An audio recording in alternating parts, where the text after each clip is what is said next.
Nous sommes aujourd'hui jeudi 16 novembre de l'an 2023. Madame, Monsieur, chers internautes, bonjour et bienvenue. C'est l'heure de suivre l'Afrique en bref. Bonne nouvelle pour les artistes africains. Les Grammy Awards 2024 prévoient une nouvelle catégorie. Il s'agit de la meilleure performance musicale africaine et les artistes africains nominés sont également connus. Pour la 66e édition des Grammy Awards qui se tiendra début février 2024, ce sont les artistes nigérians qui dominent dans la sélection avec une sud-africaine. Ainsi, les nominés dans cette catégorie sont Asake, Arya Starr, Burna Boy, Davido et Tila. À noter qu'en plus des catégories habituelles des Grammy Awards, les trois nouvelles qui viennent d'être intégrées à partir de 2024 sont meilleure performance musicale africaine, meilleur album de jazz alternatif et meilleur enregistrement de dance pop. Et selon les organisateurs, cela vise à rendre plus sérieux, transparent et juste le processus de sélection des Grammy Awards.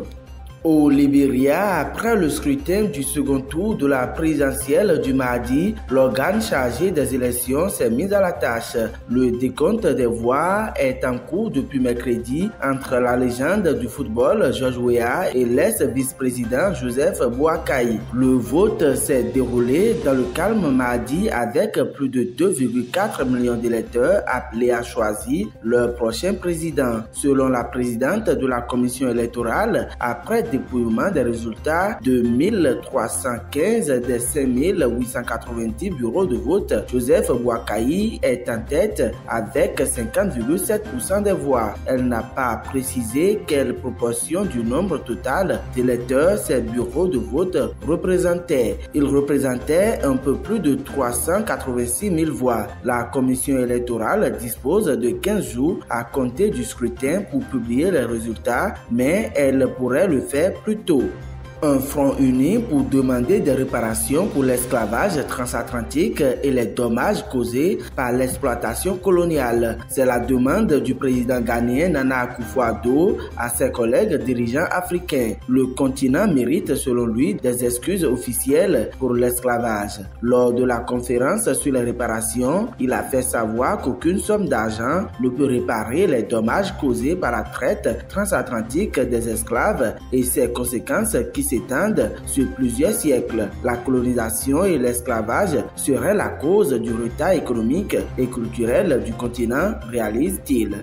Et puis, suspendu après le coup d'État qui a renversé le président Bazoum, l'ONU annonce la reprise de ses vols humanitaires au Niger. Ce service aérien d'aide humanitaire des Nations Unies qui sert à acheminer des produits médicaux ou à transporter des personnes malades et des personnels humanitaires reprend pour atténuer les effets de l'insécurité alimentaire dans le pays. Selon Jean-Noël, gestionnaire du dit service aérien, ils se sont coordonnés avec les autorités sur la façon d'utiliser le service au Niger. Des modalités d'intervention sont donc définies pour la reprise.